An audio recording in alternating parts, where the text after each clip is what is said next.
Okay guys, dito tayo sa Satwa. So kung saan maraming mga Pilipinong nakatira. So yung building na yan, yung atin yung place na pinagsiya natin. Bali, Lux Hotel.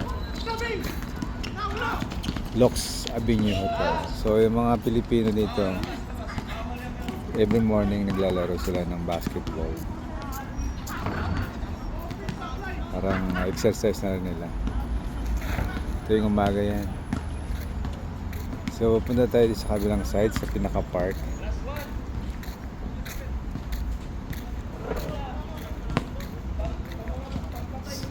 So dito kita natin yung pinaka-tuktok ng Burj Khalifa. Yan. Yung place dito under construction. Parang plan nata nila magkakaroon ng overpass. So ito pinaka-park ng Satwa place, Dubai. So yung area naman dito yung mga parang beach volleyball. Yung Dubai hindi naman siya kalinisan ng gusto rin yung mga areang remote, pero sa city napakaganda kasi makikita nyo sa side may maraming basura din, may mga cigarette butts, pero pagdating sa ibang area sa city napakalinis. Sa Dubai napaka-stricto ng rules, kailangan na lagi ka mag-obey kasi malaki yung penalty, lalo pa sa mga magko-cross ng road, jaywalking, kasi kailangan hintayin mo yung green bago ka mag-cross kasi mabibilis yung sakyan dito. So yan ay makikita nyo, yun yung pinaka Burj Khalifa Tower. Okay.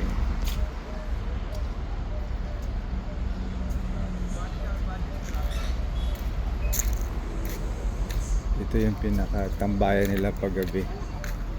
Mga children naglalaro. Marami nag-walk every in the morning.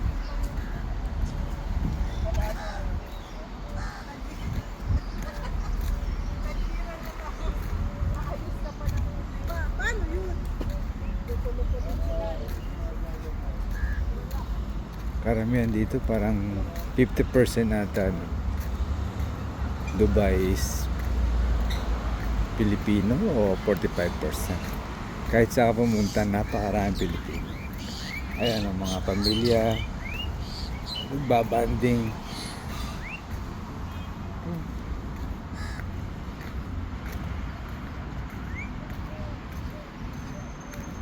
Maganda yung place.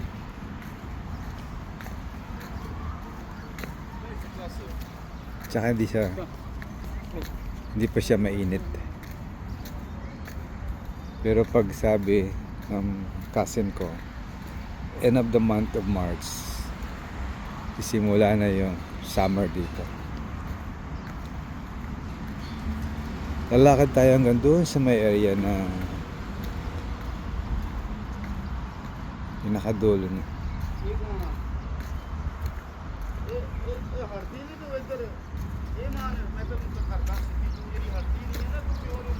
So kung malapit lang nga yung frame, pupuntang lalakarin natin, pero malayo.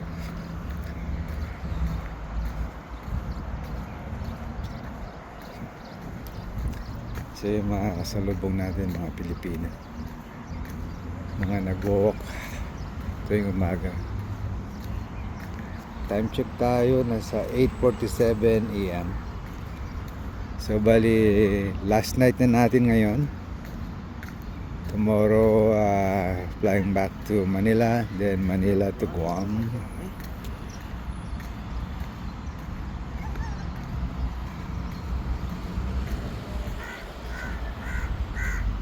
Yung pagpunta ko dito may purpose. Pero mostly yung mga relatives alam na pupunta ako ng Dubai. Pero yung mga kids ko tsaka misis ko hindi alam. Dahil may binila akong surprise sa kanila.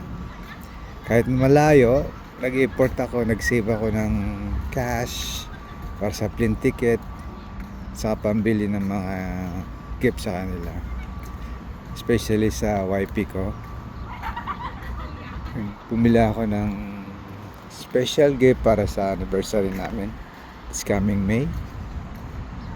Kaya hindi ko sinasabi sa kanya. Kasi baka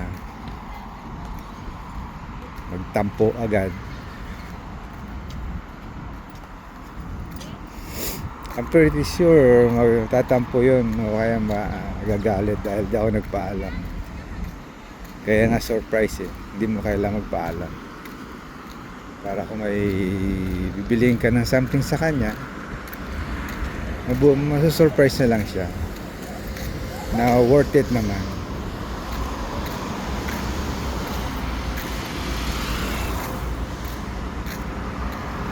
Kung lalakarin mo siya malayo, ito yung pinaka-street niya, oh. Medyo yan lugar. Tapos ito 57 A Street Community, 323 Community. Okay.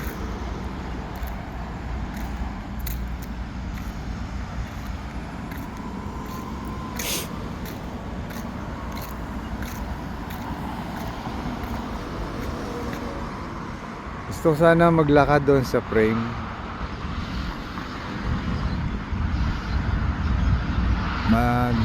Malayo ata.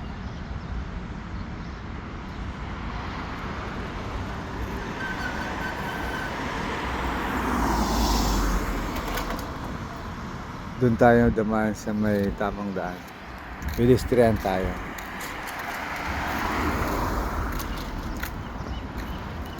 Kasi baka pero yung iba nagtumatawid din. Siguro cross na lang tayo with care. Sanay naman tayo sa Pilipinas eh. Para shortcut tayo ron sa my frame. Okay. So yan, nagbabike sila. Gusto ko sana mag-rent ng scooter din eh, para mabilis. So wala akong nakikita rito sa area nito. Ano lang, masilaw. Baligtad yung araw dito eh. Kung titignan mo sa likod ko, ano siya, parang dapat sa north side. Pero ito ngayon, facing ako parang sa south side, parang baligtad. Dapat facing ako dito. Facing yung sun, araw dito sa kabilang side. Pero baligtad. So malapit lang pala, kaya natin lakarin. Lalakad tayo yan. Exercise na rin.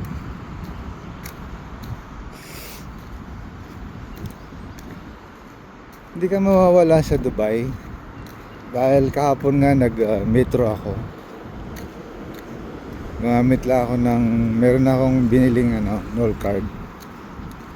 Binigyan lang ako ng cousin ko si Bing na instruction kung anong sasakyan, kasi meron siyang green line tsaka red line. So nagko-connect lang yung tren.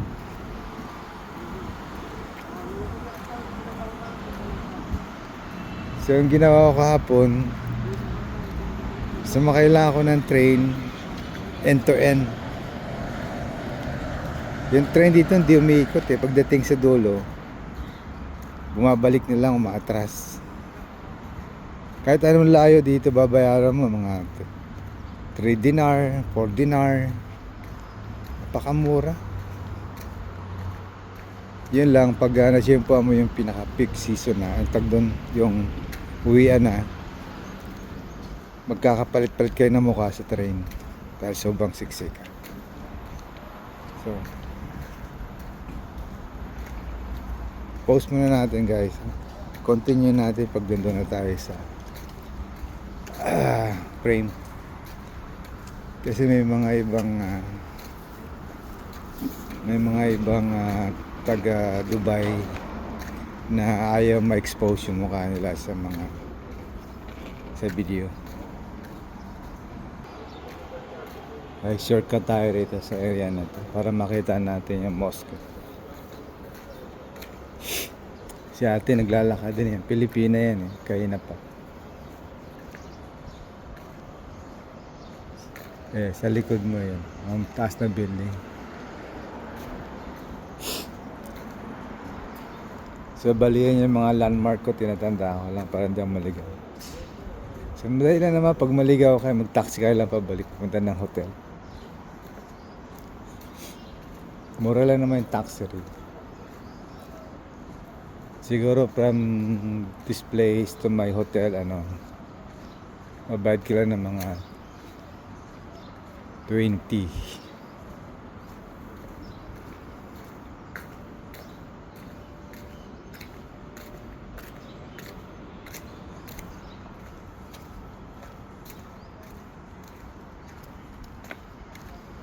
Malayo din pala yung frame. Pag titignan mo, kalang malapit lang.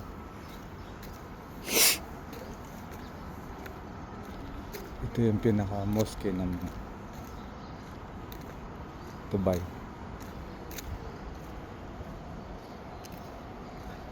May gwardiya po. Ming. Sinusundan ko lang si ate sa mga shortcut na pinapasokan. Para hindi na tayo dumaan sa pinaka talagang main highway niya. Tatawid tayo ng pedestrian. Kagandahan dito, pag tumatawid kayo ng pedestrian, talagang hihinto sila. Hihinto sila para tumawid ka. Hindi ka tulad sa ibang lugar, pabanggain ka pa kahit sa pedestrian. So yung pinaka big tower, hindi ko alam kung anong pangalan ng building na yun.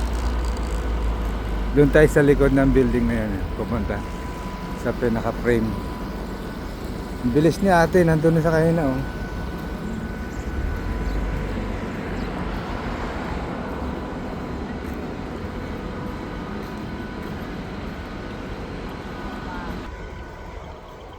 Ayan yung place na pinaglalakaran ko sa likod. Medyo mainit na rin. Pero masarap maglakad dahil kasi hindi siya kainitan masyado. So maganda yung paggagawa ng structure oh. Para siyang crown na Egypt something. Tapos yung building na isa, nakahang yung kanyang,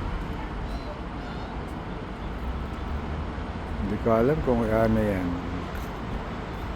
terrace something. Tapos yun yung pinaka metro. Kapon dyan ako dumaan, saya ko ng train. So far malayo-layo na nalakad natin, pero continue pa tayo hanggang doon sa pinaka frame. So yan ang pinaka max na sakaya ng metro train, pero hindi tayo papasok dyan.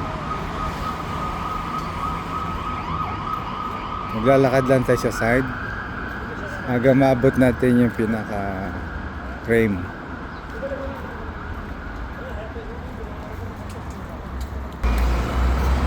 So ito bali yung kanilang pinaka immigration, General Directorate for Identify and Foreign Affairs, Dubai.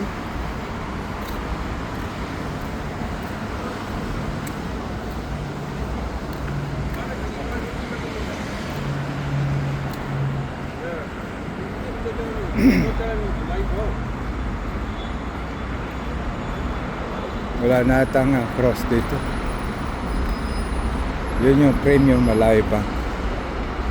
Hanap tayo ng tawiran.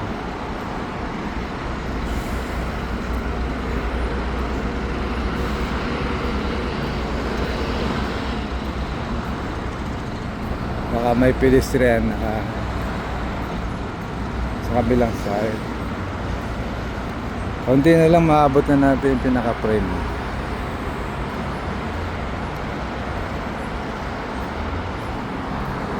So gagawin natin guys, babalik tayo. Akyat tayo dyan sa bridge station ng Max sa ano ba yung station na yan. Babalik tayo ron para makatawid din sa kabilang side. Kasi wala siyang pedestrian dito. Pinaka highway na siya. Okay, papasok tayo sa loob. Kasi ito lang yung way na makaka-cross tayo sa kabilang side.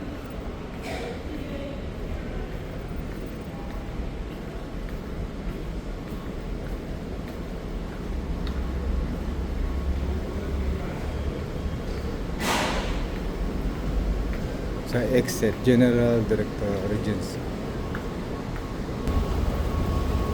Mayroon naman tayong dalang null card just in case na mapagod na tayo mamaya. Mag-train na lang tayo. Ayan siya.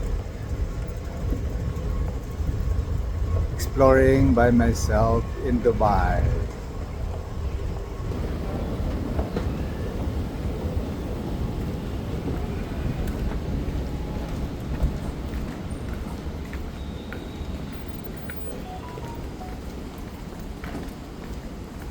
Dahil muna tayo ng walkie-lator para makapagpahinga tayo. Actually, naka-chinelas lang tayo para komportable tayo maglakad. Ayan, relax muna tayo ng konti. Ay, pagtitignan mo, napakaganda nito. Okay. So, tama nga, ito yung pinaka... Gusto mo mag-train ka. Pero tayong ating purpose ngayon, mag-walk para ma-explore natin yung Dubai.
Guarda, di paga cosa dal papà, non so, frate. Andremo.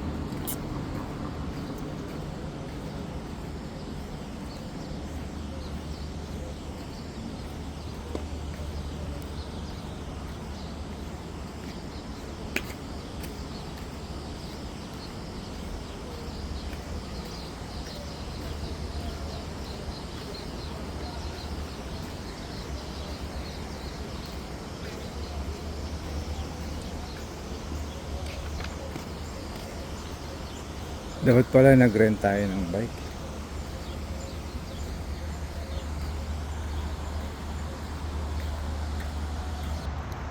Ito na yung frame. So dadaan tayo sa side na to. And then mag-left turn tayo. So yun na yung pinaka-entrance niya. May bayad yan, hindi ko alam magkano. Kung kaya naman natin, try natin yung umakyat taas. So yun ang building na pinagdanan natin sa side na yan. Yan, tapos makikita nyo yung pinaka-Eiffel Tower niya sa dulo.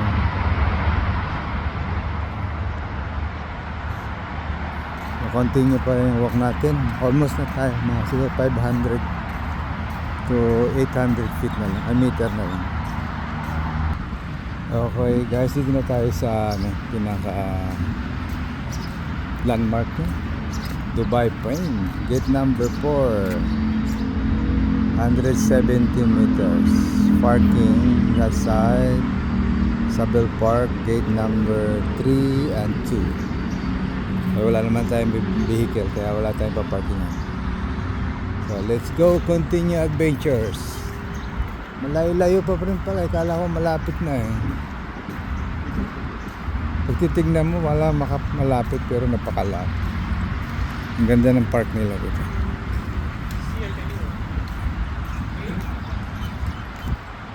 Ayan na siya.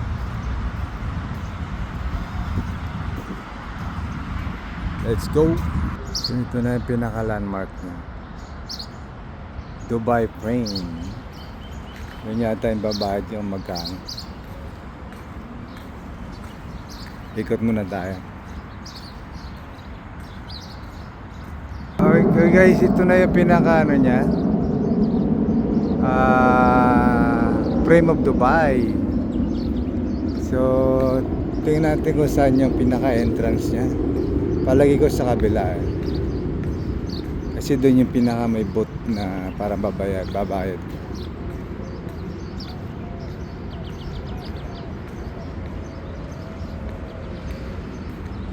Ito na siya. May bayad nga. Oh, 150 ba yan? Per person.